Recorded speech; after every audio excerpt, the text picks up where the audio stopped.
Hello students, last video la nama objectives of business second chapter nama complete பண்ணிட்டோம். அதில் நம்ம என்ன பார்த்தோம்னா ஒரு வியாபாரம் செய்வதற்கான நோக்கம் என்ன ஆப்ஜெக்டிவ்காக எந்த எய்ம்காக நம்ம பிஸ்னஸ் பண்ணுறோம் அப்படின்ற விஷயத்தை வந்து நம்ம லாஸ்ட் வீடியோஸில் அந்த சாப்டரில் நம்ம பார்த்தோம்.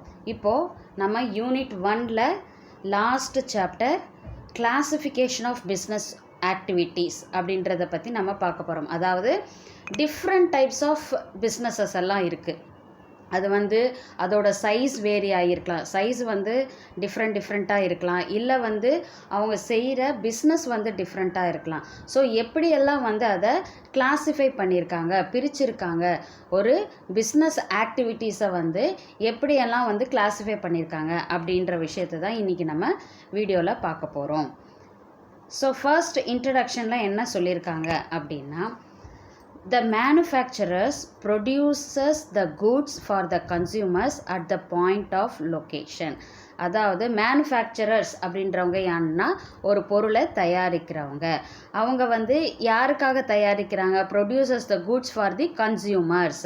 அதாவது தம்முடைய வாடிக்கையாளர்களுக்காக தான் என்ன பண்ணுறாங்க, கஸ்டமர்ஸ்க்காக தான் குட்ஸை வந்து பொருட்களை வந்து ப்ரொடியூஸ் பண்ணுறாங்க, உற்பத்தி பண்ணுறாங்க. At one point of location, ஒரு இடத்துல இருந்து பலதரப்பட்ட கஸ்டமர்ஸ்க்கு அவங்க என்ன பண்ணுறாங்க, ஒரு பொருளை வந்து தயாரிக்கிறாங்க.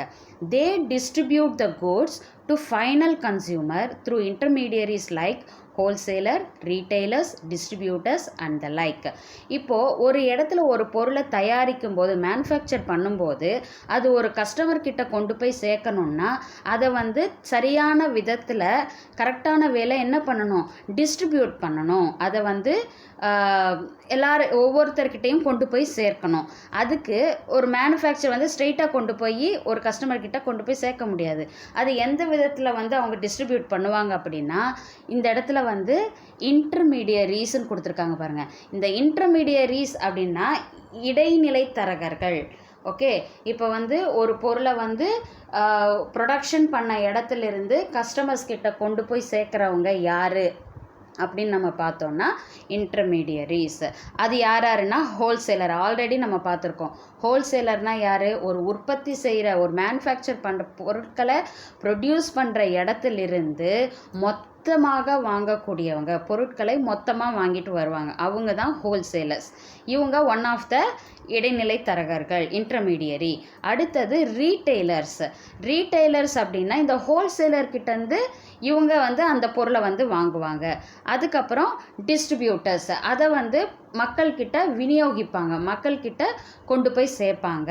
அப்படின்ற இந்த 3 விதமாக வந்து பொருட்களை வந்து விநியோகிக்கப்படுது அப்படின்னு சொல்கிறாங்க. All these process taking place from the point of production to the point of consumption are collectively called as business activity. அதாவது ஒரு வணிக நடவடிக்கை, செயல்முறை அப்படின்றது என்ன, ஒரு பிஸ்னஸ் ஆக்டிவிட்டி அப்படின்றது என்னன்னா, ஒரு ப்ராசஸ் நடக்கும். என்ன ப்ராசஸ் அப்படின்னா, ஒரு ப்ரொடக்ஷன் ப்ராசஸ் நடக்கும். உற்பத்தி என்ற ஒரு ப்ராசஸ் இருக்கும். அந்த உற்பத்தி செஞ்சு ஒரு ப்ராடக்டாக வந்ததுக்கப்புறம் அது என்ன பண்ணுவாங்க, அடுத்த பாயிண்ட் யார், கஸ்டமர்ஸ், அவங்கக்கிட்ட கொண்டு போய் சேர்க்கறது. ஒரு பொருளை உற்பத்தி செஞ்சு அதை கொண்டு போய் வாடிக்கையாளர்கள்கிட்ட கொண்டு போய் சேர்க்கறது தான் என்ன, இதை சேர்க்குற இந்த 2 விஷயம் தான் என்ன சொல்கிறாங்கன்னா பிஸ்னஸ் ஆக்டிவிட்டி அப்படின்னு சொல்லிட்டு சொல்கிறாங்க. All business activities can be classified into 2 broad categories, industry and commerce. அதாவது இந்த பிஸ்னஸ் ஆக்டிவிட்டியை என்ன பண்ணுறாங்கன்னா 2 வகையாக பிரிக்கிறாங்க. ஒன்று வந்து இண்டஸ்ட்ரின்னு சொல்கிறாங்க, இன்னொன்று வந்து காமர்ஸ் அப்படின்றாங்க. இண்டஸ்ட்ரி அப்படின்றது வந்து தொழில் நிறுவனங்கள் அது மாதிரி இருக்கிறது தான் இண்டஸ்ட்ரின்னு சொல்கிறோம். காமர்ஸ் அப்படின்றது வந்து வர்த்தகம், ட்ரேட் பண்ணுவோம் இல்லையா, வணிகம் பண்ணுவோம் இல்லையா, அதுதான் வந்து காமர்ஸ்ன்னு சொல்கிறாங்க. இதை வந்து எந்த வகையில் வந்து ஒன்றுக்கொன்று டிஃபர் ஆகுது, வேறுபடுது அப்படின்றது தான் நம்ம பார்க்க போகிறோம்.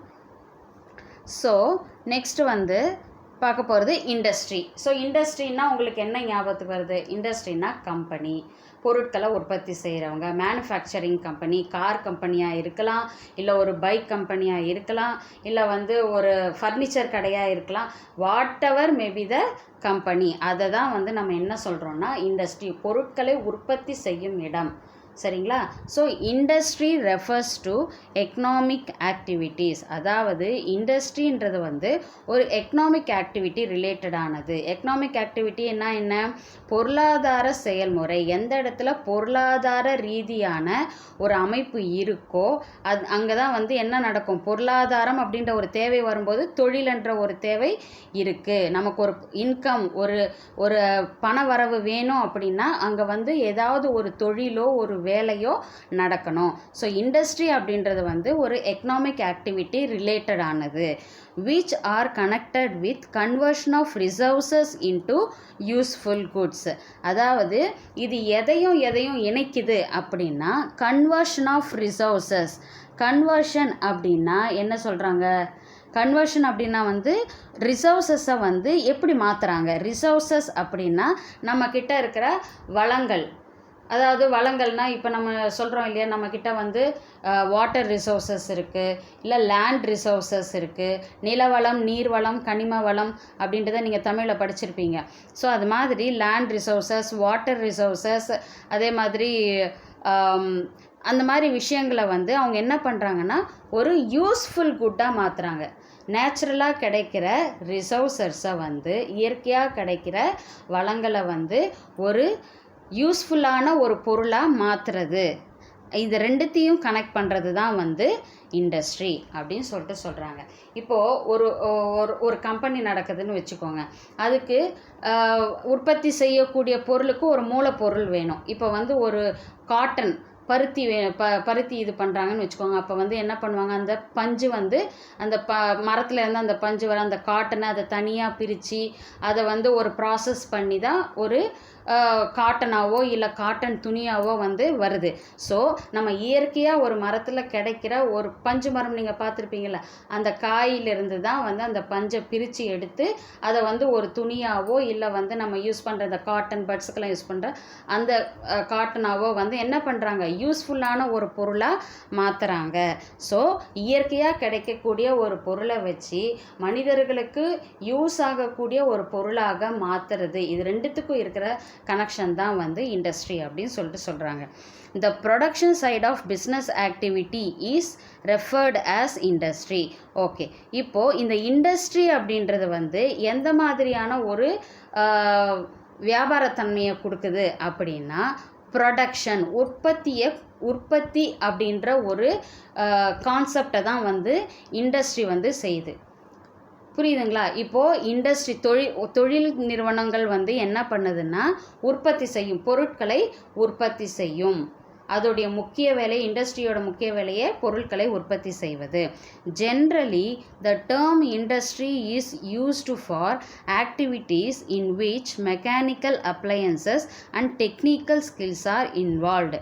அதாவது பொதுவாக இண்டஸ்ட்ரி அப்படின்றது வந்து எந்த மாதிரியான ஆக்டிவிட்டீஸ் எல்லாம், எந்த மாதிரியான செயல்பாடுகள் எல்லாம் அதில் இருக்கும் அப்படின்னா மெக்கானிக்கல் அப்ளையன்சஸ்னால் என்ன? இந்த மெஷின்ஸ் எல்லாம் யூஸ் பண்ணுவாங்க இல்லையா, இயந்திர உபகரணங்கள், அந்த மெஷின்ஸ் யூஸ் பண்ணுறது.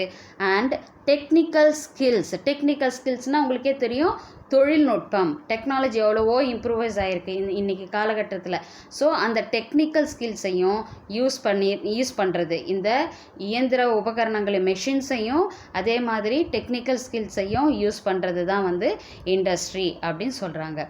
These include activities relating to producing or processing of goods as well as breeding and raising of animals. அதாவது இந்த ஆக்டிவிட்டீஸ் வந்து இண்டஸ்ட்ரி அப்படின்ற அந்த ஆக்டிவிட்டீஸ் வந்து ஒரு பொருட்களை உற்பத்தி செய்யறது மட்டும் இல்லாமல், ஒரு பொருளை வந்து உற்பத்தி செய்கிறது மட்டும் இல்லாமல் breeding and raising of animals, அதாவது கால்நடைகள் இருக்கு இல்லையா, அந்த கால்நடைகளின் இனப்பெருக்கம், ரீப்ரொடக்ஷனுக்கும் வந்துட்டு செய்கிறதும் வந்து ஒன் ஆஃப் த இண்டஸ்ட்ரி, தொழில் அப்படின்னு சொல்கிறாங்க. Breeding and raising of animals, அதாவது கால்நடைகளை வந்து அதனுடைய இனப்பெருக்கத்தை உருவாக்கி ரீப்ரொடக்ஷன் பண்ணி அந்த கால்நடைகளுடைய வகைகளை வந்து அதிகப்படுத்துறது, நம்பர்ஸை வந்து இன்க்ரீஸ் பண்ணி ஒரு தொழில் செய்கிறது. இதுதான் வந்து இதையும் வந்து இண்டஸ்ட்ரி அப்படின்னு சொல்கிறாங்க. ஸோ அடுத்தது வந்து the term industry is also used to mean group of firms producing similar or related goods. அதாவது இண்டஸ்ட்ரி அப்படின்றது வந்து it's mean group of firms, அதாவது நிறைய நிறுவனங்கள் வந்து ஒன்றிணைந்து ஒரு பொருளை தயாரிக்கலாம், இல்லை அந்த பொருளுக்கு நிகரான, இல்லை அந்த பொருளுக்கே அதாவது அதோட ரிலேட் பண்ணியிருக்கிற குட்ஸாக கூட இருக்கலாம். For example, cotton textile industry refers to all manufacturing units producing textile goods from cotton. அதாவது இப்போ வந்து ஒரு டெக்ஸ்டைல் இண்டஸ்ட்ரி, ஒரு துணி நிறுவனம் இருக்குதுன்னு வச்சுக்கோங்க. இப்போது அந்த காட்டன் துணியை வந்து உற்பத்தி செய்கிற ஒரு இடத்துல வந்து துணியை மட்டும்தான் அவங்க செய்வாங்க அப்படின்னு சொல்ல முடியாது. பலதரப்பட்ட பொருட்களையும் அவங்க வந்து தயாரிப்பாங்க அப்படின்னு சொல்கிறாங்க. Similarly electronic industry would include all firms producing electronic goods and so on. இப்போது எலக்ட்ரானிக் இண்டஸ்ட்ரி நம்ம எடுத்துக்கலாம். அது வந்து மொபைல் ஃபோனாக இருக்கலாம், இல்லை வந்து டிவியாக இருக்கலாம், இல்லை வந்து சிடி பிளேயராக இருக்கலாம், இல்லை வந்து மானிட்டராக இருக்கலாம். இது எல்லாமே எது ரிலேட்டடானது? எலக்ட்ரானிக் ரிலேட்டடானது. ஸோ அப்போது அதுக்கு ரிலேட்டடான நிறைய பொருட்களை அவங்க வந்து தயாரிக்கிறாங்க. அதுதான் அவங்க சொல்கிறாங்க. ஃபர்தர் இன் காமன் பேர்லான்ஸ் அப்படின்றது வந்து என்ன மீனிங்னா, பேச்சு வழக்கில் காமனாக என்ன சொல்லுவாங்கன்னா, certain services like banking and insurance are also referred to as industry. அதாவது இந்த பொருட்களை உற்பத்தி செய்யறது மட்டும்தான் வந்து இண்டஸ்ட்ரி அப்படின்னு கிடையாது. பேங்கிங், அது வந்து ஒரு வங்கியாக இருக்கலாம், இல்லை ஒரு இன்சூரன்ஸ் காப்பீட்டு காப்பீடாக கூட இருக்கலாம். இதெல்லாம் எப்படி ஆகும் அப்படின்னா, இது எல்லாம் நம்ம ஆல்ரெடி பார்த்துருக்கோம். சர்வீசஸ், சேவைகள், இதுவும் வந்து ஒரு பிஸ்னஸில் ஒரு முக்கிய அம்சமாக இருக்குது அப்படின்றத நம்ம பார்க்குறோம். ஸோ இதையும் வந்து என்ன சொல்கிறாங்க, இதுவும் இண்டஸ்ட்ரியில் தான் வரும் அப்படின்னு சொல்கிறாங்க. பேங்கிங் இண்டஸ்ட்ரி, இன்சூரன்ஸ் இண்டஸ்ட்ரி அப்படின்னு சொல்லிட்டு அவங்க வகைப்படுத்துகிறாங்க. அடுத்தது கைண்ட்ஸ் ஆஃப் இண்டஸ்ட்ரீஸ், அதாவது டிஃப்ரெண்ட் டைப்ஸ் ஆஃப் இண்டஸ்ட்ரீஸ் வந்து இருக்குது. அது என்னென்ன டைப்ஸ் ஆஃப் இண்டஸ்ட்ரீஸ் அப்படின்றத நம்ம பார்க்க போகிறோம். ஸோ இந்த டேபிளில் நீங்கள் பார்த்தீங்கன்னா இண்டஸ்ட்ரியில் வந்து on the basis of activity, இரண்டு வகை இண்டஸ்ட்ரியை வந்து இரண்டு வகையாக பிரிச்சிருக்காங்க.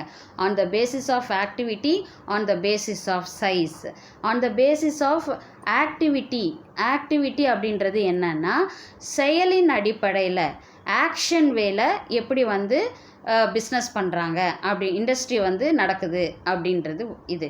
அடுத்தது வந்து சைஸ், அதாவது அளவு, அதனுடைய சைஸை வச்சு அந்த பிஸ்னஸை வந்து எப்படி டிஃப்ரென்ஷியேட் பண்ணுறாங்க அப்படின்னு சொல்கிறாங்க.